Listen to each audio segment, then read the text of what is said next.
Nabi super amanah, Nabi super jujur, serambut pun nggak pernah bohong, serambut pun nggak pernah khianat. Ini orang berkali-kali memalsumakan, sama sekali nggak mewarisi sifat Rasul. Pantaskah kau yakini keturunan Rasul? Assalamualaikum warahmatullahi wabarakatuh. Ada sebuah narasi yang sangat bagus ini di channel Buja Sumatera terkait perbedaan antara tarekat An-Nadiyah dan tarekat Alawiyah. Yang pasti ini terkait Mbah Lutfi bin Yahya yang mendirikan Jatmah. Dan jelas ini tujuannya adalah untuk menyaingi Jatman. Ini narasi yang masuk akal, sangat perlu untuk kita pahami bersama, kita ulas untuk menambah wawasan, khususnya untuk orang-orang yang sekarang ini menjadi pengurus di PBNU. Simak videonya, jangan di-skip dan tonton hingga selesai. Sebelum itu kita intro terlebih dahulu.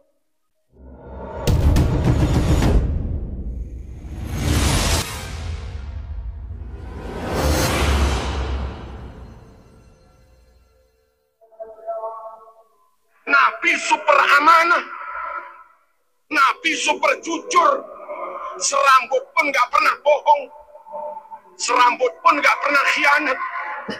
Ini orang berkali-kali memalsumakan, sama sekali nggak mewarisi sifat Rasul. Pantaskah kau yakini keturunan Rasul?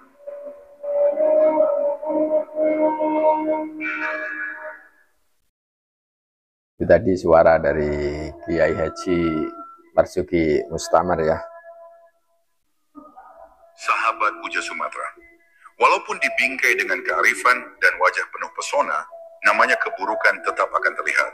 Sejarah mencatat bahwa Jawa Tengah adalah basis Partai Komunis Indonesia terbesar di negeri ini. Jawa Tengah. Pertanyaannya sekarang adalah, apakah PKI akan bangkit kembali di Jawa Tengah dengan tampilan baru?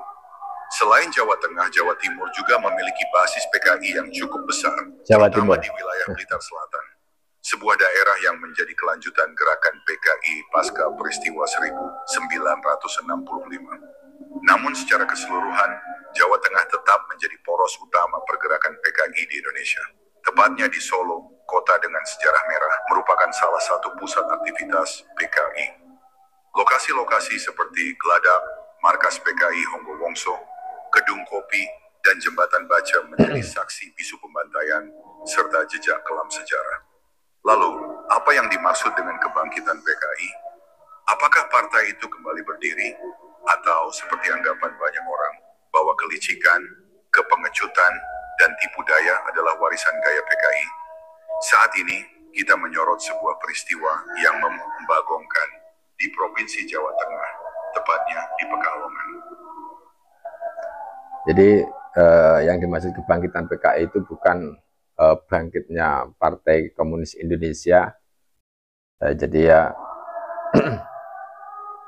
yang dimaksud PKI di sini adalah sifat-sifat dan watak-watak dari seseorang ya. Jadi bukan bangkitnya kembali Partai Komunis Indonesia, namun ini adalah watak dan sifat-sifat dari seseorang ya. Kita lanjut. Jawa Tengah, sebuah provinsi yang dahulu menjadi pusat kegiatan PKI, kini kembali bikin ulah. Muncul seorang tokoh bernama Lutfi bin Yahya yang mengumumkan berdirinya sebuah tarekat baru. Nama dan logonya hampir mirip dengan Jatman, Jamaah Ahli Thoriqoh Mu'tabaroh An-Nahdiyah. Tapi yang membedakan ada logo nisan kuburan di dalamnya. Tarekat tersebut bernama Jatmah, Jamaah Ahli Thoriqoh Mu'tabaroh. Mbah Lutfi bin Yahya mendirikan tarekat baru ya. Jadi Habib Lutfi bin Yahya ini mendirikan tarekat baru yang diberi nama Jatmah ya. Mirip-mirip dengan Jatman. Ada apa ini ya? Aswaja. Kenapa golongan sekte Alawi ini tidak memberikan nama tarekatnya Jamaah Ahli Thoriqoh Mu'tabaroh Alawiyah? Pasti ada uang di balik saku. Apakah sahabat bisa menjawabnya? Ketua Jatman PBNU, Kiai Khalwani, yang menyerukan agar warga Nahdien tidak meninggalkan Jatman dan meminta semua tarekat tetap bernaung di bawah Jatman. Saya mendengar kabar bahwa Jatman PBNU akan bangkit kembali. Apakah benar? Saya mendengar kabar bahwa Jatman PBNU akan bangkit kembali. Apakah benar? Saya mendengar kabar bahwa Jatman PBNU akan bangkit kembali. Apakah benar? mengajak seluruh mursyid dari berbagai tarekat untuk bisa bergabung ke Jatman ini. Hasil kongres kemarin di Darul Hudan Solo. Pernyataan ini menyiratkan pesan bahwa kondisi tidak dalam keadaan aman. Ada indikasi bahwa saat ini muncul tarekat yang hanya berupa nama, namun sejatinya adalah kumpulan berhati busuk, jiwa-jiwa yang telah mati rasa, mati nurani. Tak diragukan lagi betapa santunnya para ulama Nusantara. Dengan hati yang lapang, PBNU bahkan masih mengajak kelompok imigran dari Yaman ini untuk bergabung ke dalam wadah resmi tarekat Jatman. Jadi perlu dipertegas ya, ini PBNU atau pengurus Jatman ini masih ingin merangkul orang-orang Ba'alawi untuk masuk ke dalam Jatman ini. Akan tetapi di bawah kepemimpinan Mbah Lutfi bin Yahya ini malah mendirikan tarekat baru yang diberi nama Jatman. Meski sebelumnya mereka sempat diberhentikan karena pelanggaran, namun alih-alih karena sok paling suci mengaku sebagai keturunan Nabi, kelompok sekte Alawi justru mendirikan organisasi tandingan bernama Jatma. Sebuah tindakan yang menunjukkan kesombongan, seolah ingin membuktikan kepada publik bahwa merekalah kelompok yang paling berkuasa di bumi Nusantara. Semua pengurus dari semua tingkatan yang berkenan untuk membangun, mengabdikan dirinya pada Jatman akan kita rangkul semuanya, termasuk pengurus dari Idaroh Aliyah di bawah kepemimpinan Habib Lutfi bin Yahya. Semua akan kita ajak untuk bersama dan menjadi pengurus dari Jatman periode 2024. Jadi ini sudah berusaha dirangkul, namun Mbah Lutfi bin Yahya ini malah membentuk atau mendirikan tarekat baru yang diberi nama Jatman, yang diberi nama Jatma. Ini jelas untuk menandingi Jatman. 2029. Sahabat Puja Sumatera, perlu kita pahami bahwa tasawuf yang diamalkan klan Ba'alwi berbeda dengan tasawuf para kiai NU. Tasawuf NU dikenal sebagai tasawuf Sunni yang merujuk pada ajaran Imam Junaid al-Baghdadi dan Imam al-Ghazali. Ba'alwi juga mengklaim mengikuti keduanya. Namun dalam praktiknya, tasawuf Ba'alwi lebih menyerupai praktik tasawuf Syiah, terutama terkait kegiatan ritual di area kuburan. Kiai-kiai NU memang gemar berziarah, tapi ziarah itu dilakukan sekadarnya, beberapa menit berdoa lalu kembali, tidak berlama-lama, tidak menjadikan kuburan sebagai pusat ritual utama. Sementara klan Ba'alwi justru menjadikan makam sebagai pusat kegiatan, terutama dalam acara haul. Mereka mengubah ziarah menjadi semacam festival kemegahan kuburan. Kuburan tokoh Ba'alwi dihias mewah, bunga warna-warni menutupi sekujur makam, nisan dibungkus, payung-payung bunga disiapkan, mimbar dipasang di dekatnya, sambutan-sambutan disampaikan di hadapan nisan. Mereka datang berbondong-bondong, berjalan bergandengan tangan, bahkan terlihat sadar kamera dan penuh dramatisasi.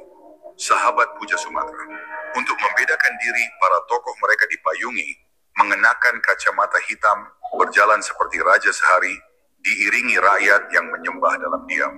Semua itu, jika kita jujur, lebih mirip tradisi Syiah Karbala daripada tasawuf Sunni ala Nahdlatul Ulama. Syiah Karbala. Terkadang di sekitar kuburan itu, mereka tak hanya berdoa, tapi juga menabuh alat musik, bernyanyi puji-pujian, berdiri, menari, mencium nisan. Ritual yang tidak pernah dilakukan oleh kiai-kiai NU. Disinilah letak perbedaan prinsipil. Kiai NU tidak pernah menjadikan kuburan sebagai teater religius. Kalaupun ada haul, itu diadakan di rumah, di pesantren, bukan di atas pusara. Sayangnya, akhir-akhir ini, beberapa haul besar Wali Songo dilaksanakan di area makam. Tapi jika kita telusuri, ternyata yang memimpin bukan Kiai NU. Misalnya haul Sunan Ampel, yang belakangan digelar di makamnya, dipengaruhi dari klan Ba'alwi, yang menjadi penceramah tetap sepanjang masa. Kemana Kiai Pribumi? Sedang ngipas-ngipasin majikan. Tradisi pawai ke kuburan, mengagungkan makam, menghias bunga, payung, mimbar. Itu bukan tradisi Islam Nusantara, melainkan dibawa dari Hadramaut. Seperti tradisi ziarah akbar Nabi Hud di Hadramaut setiap 10 Sya'ban. Ritual itu penuh seremonial. Mandi di sungai, baris menuju masjid, zikir berjamaah, berhenti di sumur untuk mengucap salam, lalu menuju kuburan Nabi Hud. Dipimpin oleh munsib kabilah, mereka menjadikan ziarah sebagai festival ziarah. Inilah tradisi asing yang tak dikenal dalam sejarah Islam Nusantara. Kiai-kiai NU tidak punya tradisi seperti itu. Bahkan Wali Songo, yang menjadi simbol dakwah awal Islam di Nusantara, tidak pernah menjadikan kuburan sebagai pusat haul. Sahabat Puja Sumatera, ini membuktikan satu hal penting. Masuknya Islam di Nusantara tidak dibawa oleh sekte Ba'alwi. Sebab kalau iya, maka sejak awal kita sudah mengenal budaya glorifikasi kuburan. Faktanya tidak demikian. Ada perbedaan mendasar lain, berjoget. Dalam tasawuf Sunni ala Kiai NU, berjoget adalah tindakan memalukan. Walau tidak sampai haram, ia dianggap menurunkan kehormatan. Bahkan dalam fikih, orang yang suka berjoget tidak sah jadi saksi nikah. Namun dalam tradisi tarekat Ba'alwi, berjoget adalah bagian dari ekspresi spiritual. Bahkan dianggap wajar dalam perayaan haul dan ziarah. Jadi, tidak layak bila tarekat Ba'alwi membawa nama NU, apalagi memakai simbol tali melingkar. Nah, apakah ini yang dinamakan wajah baru PKI yang bangkit kembali? Dengan rupa religius, namun perilaku dan tujuannya tetap. Ya, jadi jelas ya. Sebenarnya sebelum Mbah Lutfi mendirikan Jatmah ini, dari ketua maupun pengurus-pengurus Jatman ini sudah berusaha merangkul, mengajak untuk tetap bersatu di dalam naungan Jatman. Akan tetapi Mbah Lutfi bin Yahya ini malah mendirikan tarekat baru yang diberi nama Jatman. Dan ini jelas tujuannya untuk menandingi ya, untuk menyaingi ataupun menandingi Jatman. Dan itu jelas ya. Yang perlu digarisbawahi lagi ya, bahwa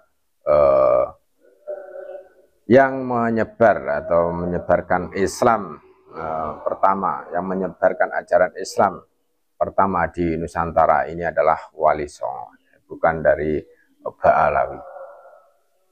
Semoga video ini ada manfaatnya. Akhirul kalam, wassalamualaikum warahmatullahi wabarakatuh.